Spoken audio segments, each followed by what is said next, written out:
Dotarła do mnie kolejna paka ze sklepu Millworld. Wybrałem 5 przedmiotów, każdy kompletnie z innej parafii. Tak więc kolejny odcinek o gadżetach. To jest mój pierwszy kontakt z tym sprzętem, także nie będą to testy, będzie to tylko przegląd. No a później na kanale Adventurer na pewno ten sprzęt się pojawi, rzeczywiście w akcji będziecie mogli zobaczyć, jak się sprawdza.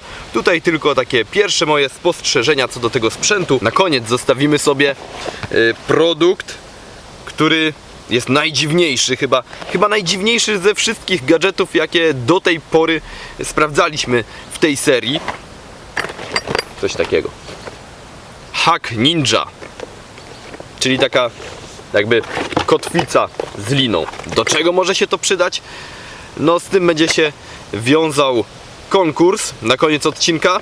Sceptycznie podchodzę praktycznie do każdego specyfiku przeznaczonego na komary czy też na kleszcze. Na mnie po prostu nic nie działa. Nawet jeżeli tego DIT-u jest 50%, to na mnie to nie działa. Robactwo do mnie leci tak czy inaczej. Natomiast są osoby, które twierdzą, że działają zarówno środki z DIT-em, jak i środki naturalne. No, nie wiem od czego to zależy. Na mnie osobiście nie działa nic. Natomiast jeżeli miałbym w jakiś sposób zabezpieczyć dzieci moje, na przykład synów, no to na pewno nie używałbym DIT-u, który jest zwyczajnie trujący. Jeżeli mówimy o stosowaniu jakichś tam repelentów na dzieciach, no to te składniki powinny być naturalnego pochodzenia i właśnie dlatego prezentuję dzisiaj te dwa specyfiki, dlatego że one są w całości na bazie olejków pochodzenia naturalnego, na przykład olejku lawendowego, produkt szwajcarskiego pochodzenia, także tutaj nie ma obaw, że to jest jakiś chiński wynalazek. Preparat w szklanej buteleczce, to jest takim wpryskiwaczem, dozownikiem. O, widzicie jak to działa. Dość taka, nie szczypie w oczy. To ważne. Jeżeli spryskujemy dzieci, to jak wiadomo one potrafią się kręcić we wszystkie strony i przez przypadek można pryznąć w oczy. Ten preparat nie szczypie w oczy, właśnie to sprawdziłem. Chociaż nie polecam tego robić. Zapach. Zapach jest przyjemny, taki ziołowy. Dla nas przyjemny, dla kleszczy ponoć nieprzyjemny. Nie wiem. Zobaczymy, czy po tym wypadzie będę miał jakieś kleszcze na sobie. Ja mam to szczęście, że jeżeli wybieram się gdzieś w krzaczory, to zawsze jakiegoś kleszcza przyniosę. Dlatego, kiedy będę nagrywał kolejny taki przygodowy odcinek na kanale Adventurer, jakiś wyprawowy, no to spryskam się tymi specyfikami, zobaczymy jak to działa. Na tę chwilę tylko pokazuję wam, że coś takiego istnieje. Ten na kleszcze wygląda bardzo podobnie, na komary, przepraszam, bo na kleszcze widzieliśmy przed chwilą. Tak wygląda środek na komary. Również podobnie jak pachnie. Trochę inaczej, tak bardziej cytrusowo ten na kleszcze bardziej ziołowo. Tak czy inaczej oba charakteryzują się ładnym zapachem. Nie są to środki chemiczne, a więc bezpieczne dla dzieci. No cóż, sprawdzimy jak to działa rzeczywiście. Ładne stylowe opakowanie. Szwedzka robota. Nie wiem czy tylko design, czy wyprodukowane w Szwecji. Nie, no proszę bardzo. Made in, czyli wyprodukowane w Szwecji. To jest nieczęsta praktyka, no bo teraz zazwyczaj coś się tylko projektuje w danym kraju, a już jest wyprodukowane w Chinach, na Tajwanie.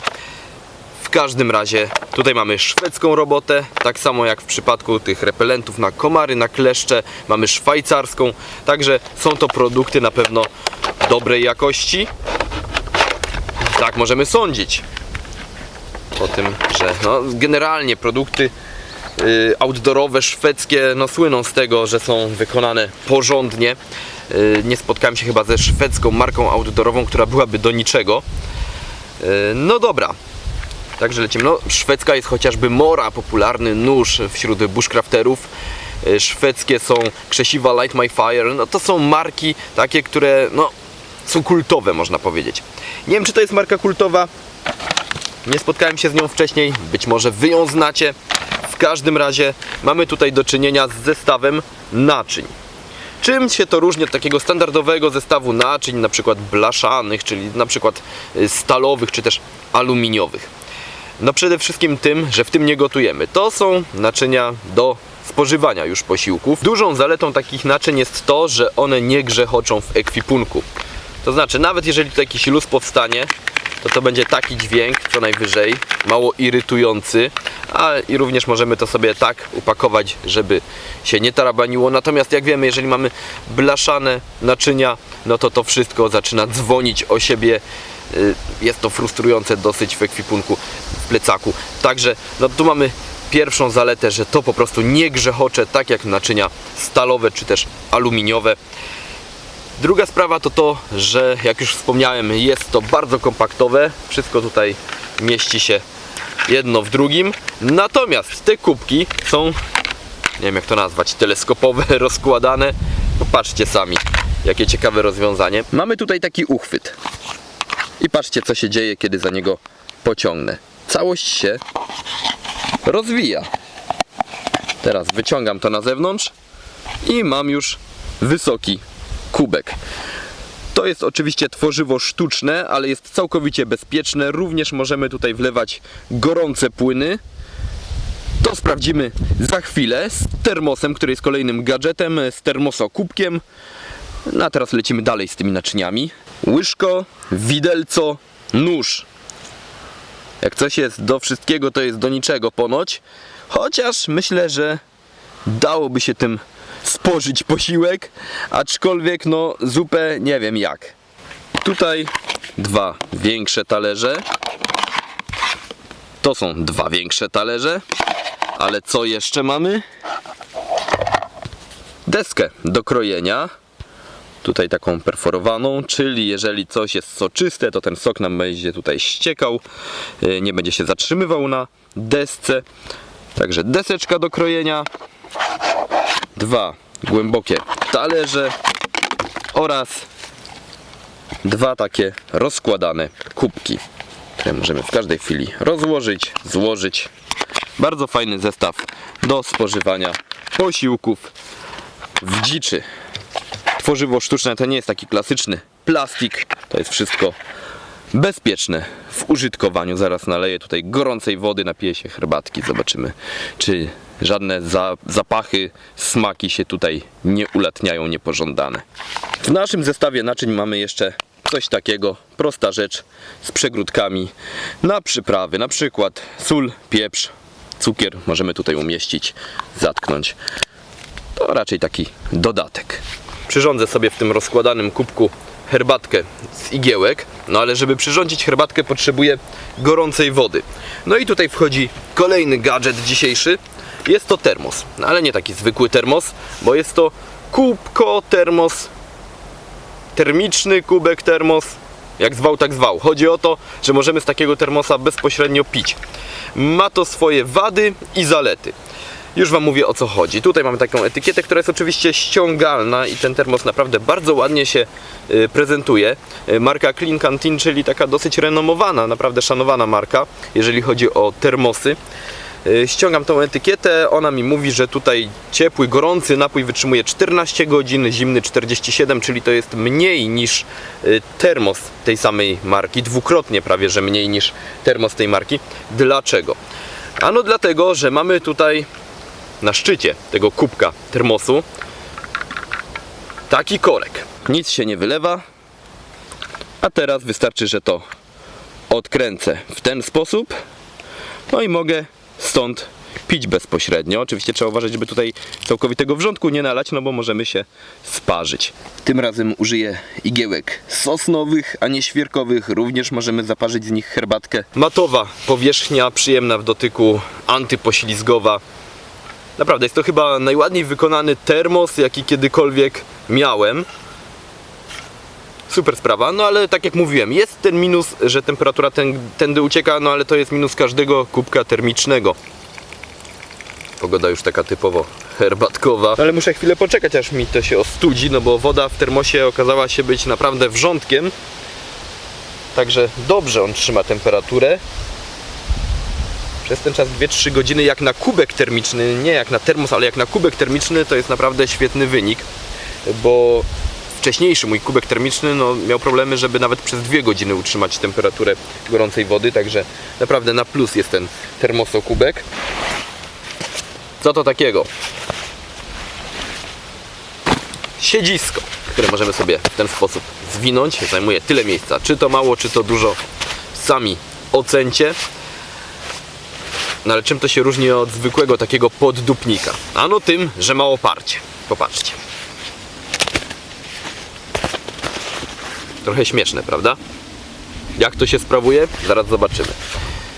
Po pierwsze, daje nam to oczywiście izolację od podłoża.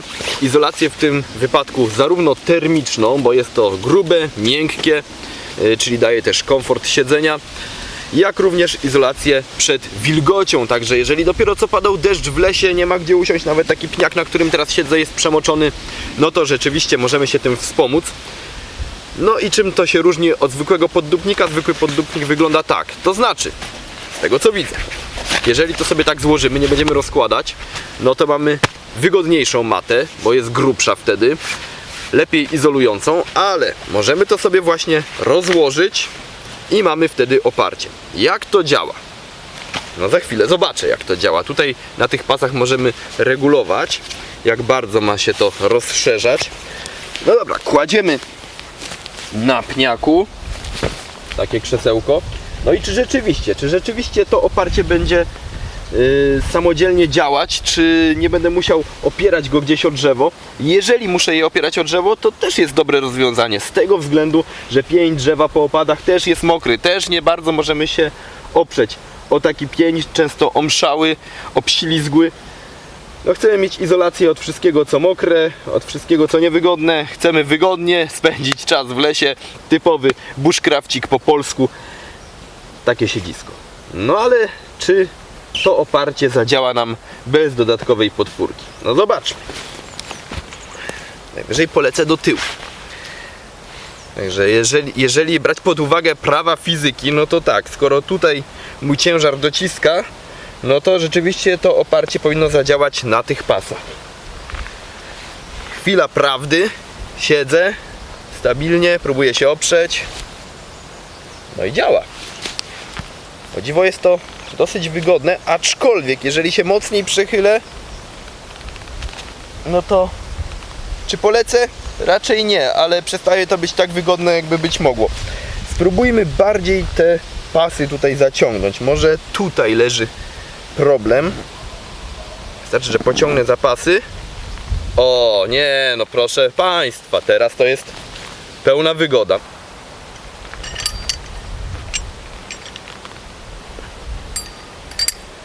Konstrukcja dość prosta. Pęd gwintowany na końcu. No i dwa takie ramiona. Jak to się rozkłada? Prawdopodobnie musimy... Teraz się dowiem, jak to się rozkłada. Prawdopodobnie trzeba to... Tak, trzeba to jedno ramię dokręcić na sam dół. O, proszę bardzo, załapało. No i przybiera to taką formę po złożeniu, czyli taka niby kotwiczka, hak z 4 ramionami. No i lina. Do czego to można wykorzystać? No dawniej tego typu sprzęt wykorzystywany był głównie na wodzie.